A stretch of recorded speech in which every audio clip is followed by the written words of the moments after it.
story collection की माइकई दगी मियाम बु कोम खुंजरी हौजिक police ताकिदा लोइना मरुबा पाउ खरा पिजरी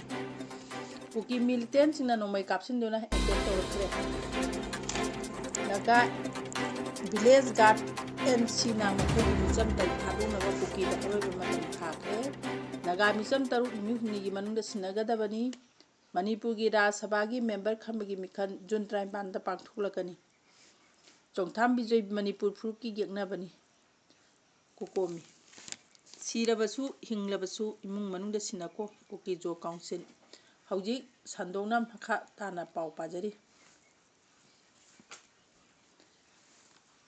State Sigi Tunga Tungamat Nagata Basingi Kunsinda Kuki militant Singna Ngasi Nongmei round Kaya Kapsinduna Haidi Presna Pangba Pawi Matungina Hai Urkun District Ki Litan Police Station Gi Manung Chanba Makot Chingpuda ngasi ayupung taruka minitara rom taba matamda Kuki militant singna nongmei kapsinduna hairi makata na Kampopi district ki new kaithe mambi police station na konba nagagi khul ama woriba Ponginlong part 1 da su ngasi nungthen pung 3 lom taba matamda tingkai khulel lomdagi Kuki militant singna nongmei round kaya kapsinduna nongmei kapsinduna thaudo asida thoidoba so apandi yaukhide hairi Hauji makata na pau pajari Kuki sina phajinuna thamliba naga tarupu tikta kaidana thadortrabadi makhoina phajinuna thamliba Kuki sing ado transfer tawgragani haina NVGN siga naga village guard northern command na aroiba matam tharagli naga village guard northern command gi publicity wing gi cheron amana hai me 19 da Kuki refugee militant singna mara leijadaba naga mission kunbu namduna pharaga hostage to oina thamkibani adubu myoibigi minungsi yengduna amadi pau phawdongnaraga Kuki civilian 13 thadokre madugi manungda 13 exchange tawnaraga ahumna humanitarian ground thadokibani adubu makhoina thajinkiba naga micham taru adu haujisu mafam marang khangna leibaga loinana makhoigi maikeidagisu chapchaba wafam amata phongdolakpa leiti khangba yaba khanglaga apin kaya rak tawrabasu Kuki refugee singi maikeidagi maram chada wafam kaya phongdoklaga leiba naga micham taru sinarlaba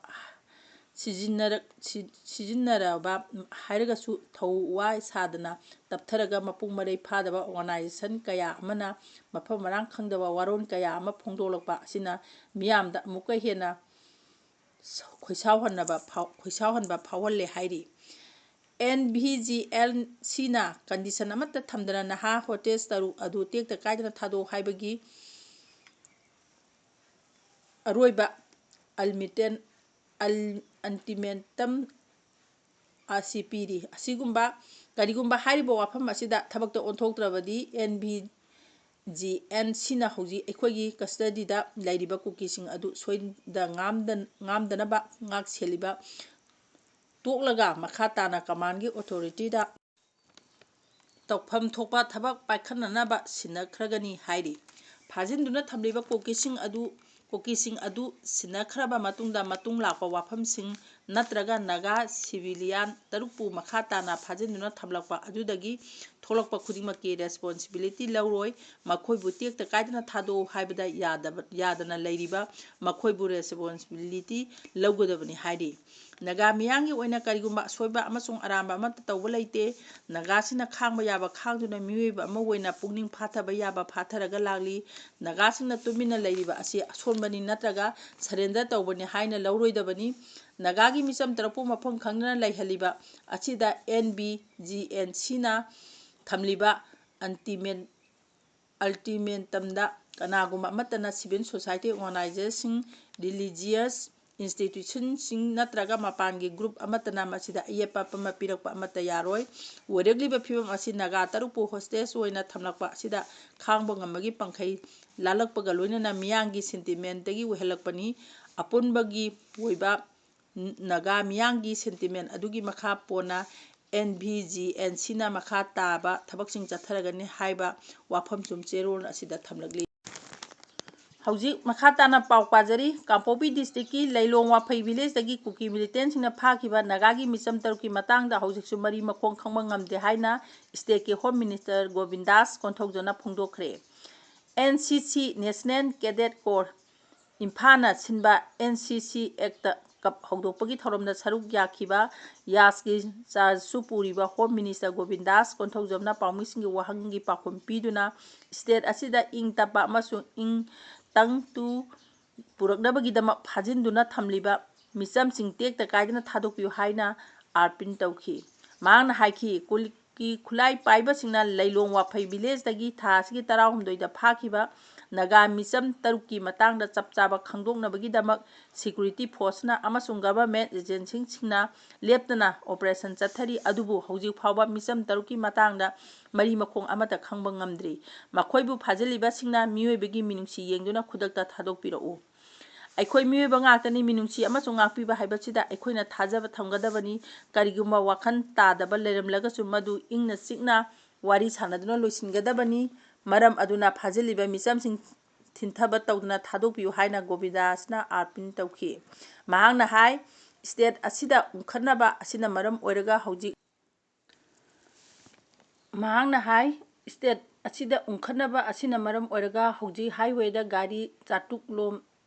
पंदुना Larry गवर्नमेंटगी माइकैदगी the highway असि हांगदोकनबगीदमक होनबा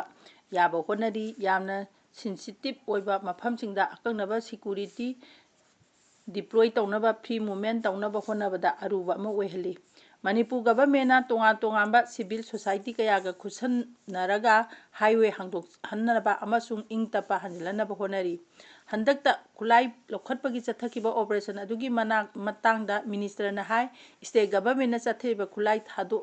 थादो हनबगी programme असिगी पांदमदी violence हंथहनबा अमसुंग state असिगी चिंग अमसुंग तम अनिमकता तंगदु लैताबा पुरकपनी खुलाई अमसुंग इम्यूनिशन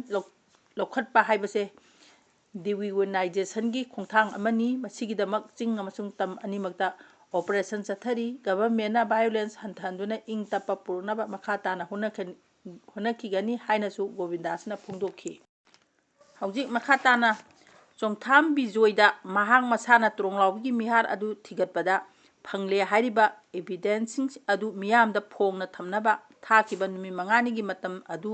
सुखिबगा कोकोमिना मापु मणिपुरी फुरुकी गेंगनबा टेंटर अमदी पुक्सी वार असिगी कोलाबोरेटरीनी हाइना फोंदोकलली चोंगथाम बिजोयना कोकोमीगी मायोक्ता हाइकिबा वाफमसिंग पल्लदुना कमिटी असिगी IPR सब कमिटी की कन्वेनर फिजम सामचानगी चेरोल अमना हाई IQ खरा अपडेट तौबियु हाइदुना कोकोमीबु करेमनरीबा बिजोय लाइरिक फना हौरपा IQ वांगबनी हाइबा याय अदुबु महांगना तौबा थबकसिंगदी माइथीबा ngaktani लालहौलुप यावरे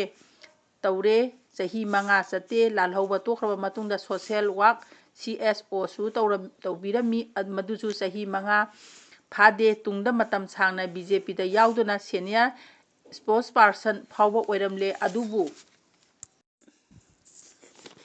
तोलकपोय तानथोपोय तौरखरे मंगोंदा नारिबा अरुबा लैनादे मी तिनबा यादबा असिनी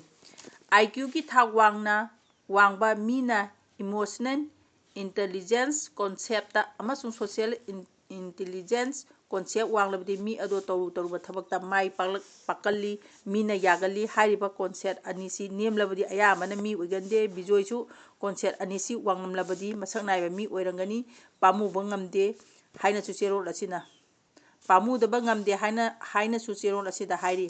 कोकोमीगी थौमीसिंगदे IQ वांगबा यामजदे IQ वांगबसिंग अयामबा लनाई ओइजा ओइथक थीदुना सोशल वर्करदगी लैथोखबनिना अखोइगी इरेबा कन्नबा लाव खोंद्रबदी कनाना तौबिगदगी हाइना खंदुना तौजबनी अखोइ इदमदंबु इमोशनली नुसीबा फाव मी कांगू अमनी हाइरी त्रोंगलावी मिहाटकी मतांगदे बिजोयदा मीडियादा फोंदोखिबा वाफमसिंग अदु चामदा अचुंबा ngaktani amadi asuk mayek sengna haira phawda bhab tadabani IQ khara update tawbiu haibase kari hairibano saning hanba mi amabu matang khara leader oihan khare tronglawbigi angang hapa thawdo saning hanba asigi makharongi punsida minister oiba phanglaroidaba politician amaga makhoi aniga lautunaga chathabani haiki masida bijoyna hairiba saning hanba amasu makharongi mapunsida minister oiba phangloridaba politician ꯍꯥꯏꯔꯤꯕꯁꯤ ꯀꯅꯥ ꯀꯅꯥꯕꯨ ꯍꯥꯏꯔꯤꯕꯅꯣ? ꯕꯤꯖꯣꯏꯅ ꯉꯥꯡꯂꯤꯕꯗꯣ private ꯂꯦꯡꯒ꯭ꯋꯦꯖꯅꯤ, ꯆꯣꯏꯉꯥꯡꯅꯤ, ꯃꯗꯨ ꯃꯈꯣꯏꯒꯤ political class ꯈꯛꯇꯗ ꯉꯥꯡꯕ slang ꯖꯒꯣꯜ ꯑꯣꯏꯔꯝꯕ ꯌꯥꯏ, ꯃꯗꯨ ꯃꯤꯌꯥꯝꯅ ꯈꯪꯅꯗꯦ, ꯑꯩꯈꯣꯏꯁꯨ ꯈꯪꯗꯦ, ꯅꯠꯇ꯭ꯔꯒ ꯃꯁꯤꯒꯤ ꯄꯣꯂꯤꯇꯤꯀꯦꯜ ꯀ꯭ꯂꯥꯁ ꯃꯅꯨꯡꯒꯤ ꯄꯥꯎꯖꯦꯜ ꯑꯃꯔ? ꯅꯍꯥꯛꯅ ꯃꯌꯦꯛ ꯁꯦꯡꯅ ꯍꯥꯏꯕꯤꯗ꯭ꯔꯕꯅꯤꯅ ꯂꯧꯅꯤꯡꯕ ꯃꯑꯣꯡꯗ ꯂꯧꯅꯕ ꯌꯥꯕꯅ ꯁꯟꯅꯤꯡꯍꯟꯕ ꯑꯃꯁꯨꯡ ꯃꯈꯥꯔꯣꯝꯒꯤ ꯃꯄꯨꯟꯁꯤꯗ ꯃꯤꯅꯤꯁꯇꯔ ꯑꯣꯏꯕ ꯐꯪꯂꯣꯏꯗꯕ ꯄꯣꯂꯤꯇꯤꯁꯤꯌꯥꯟ ꯑꯗꯨ ꯀꯅꯥ ꯀꯅꯥꯅꯣ ꯍꯥꯏꯕꯗꯨ ꯃꯤꯌꯥꯝꯅ ꯈꯪꯕ ꯄꯕ꯭ꯂꯤꯛ ꯂꯦꯡꯒ꯭ꯋꯦꯖꯗ ꯍꯥꯏꯕꯤꯌꯨ ꯍꯥꯏꯈꯤ꯫ IQ ꯑꯞꯗꯦꯠ ꯇꯧꯕ ꯃꯊꯧ ꯇꯥꯔꯤꯕ ꯑꯁꯤ ꯄ꯭ꯔꯥꯏꯚꯦꯠ ꯂꯦꯡꯒ꯭ꯋꯦꯖ ꯑꯃꯗꯤ ꯄꯕ꯭ꯂꯤꯛ ꯂꯦꯡꯒ꯭ꯋꯦꯖ ꯑꯅꯤꯒꯤ ꯈꯦꯠꯅꯕ ꯈꯪꯗꯕ ꯅꯍꯥꯛꯅꯤ꯫ ꯀꯣꯀꯣꯃꯤ ꯅꯠꯇꯦ ꯍꯥꯏꯅꯁꯨ ꯆꯦꯔꯣꯜ ꯑꯁꯤꯗ ꯍꯥꯏꯔꯤ꯫ ꯆꯠꯊꯔꯤꯕ ꯂꯥꯜ ꯑꯁꯤ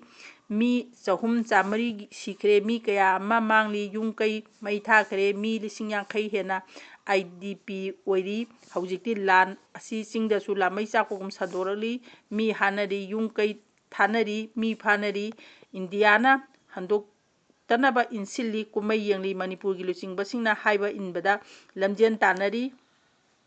ꯈꯣꯏꯁꯥꯎꯅꯕ ꯃꯤꯌꯥꯝꯕꯨ ꯅꯝꯊꯅꯕ ꯊꯧꯔꯥꯡ ꯇꯧꯔꯤ, ꯈꯨꯖꯤꯟ ꯊꯧꯔꯥꯡ ꯇꯧꯔꯤ꯫ ꯑꯁꯤꯒꯨꯝꯕ ꯇꯥꯟꯖꯥ ꯑꯁꯤꯗ ꯕꯤꯖꯣꯏꯒꯤ ꯂꯦꯡꯒ꯭ꯋꯦꯖ ꯑꯗꯨꯒꯤ ꯋꯥꯍꯟꯊꯣꯛ ꯀꯔꯤꯅꯣ ꯍꯥꯏꯅꯁꯨ ꯆꯦꯔꯣꯜ ꯑꯁꯤꯅ ꯍꯥꯏꯔꯤ꯫ ꯃꯇꯥꯡꯁꯤꯗ ꯇꯥꯕꯤꯔꯤꯕ ꯄꯨꯝꯅꯃꯛꯄꯨ ꯑꯃꯨꯛꯀ ꯍꯟꯅ ꯈꯨꯔꯨꯝꯖꯔꯤ꯫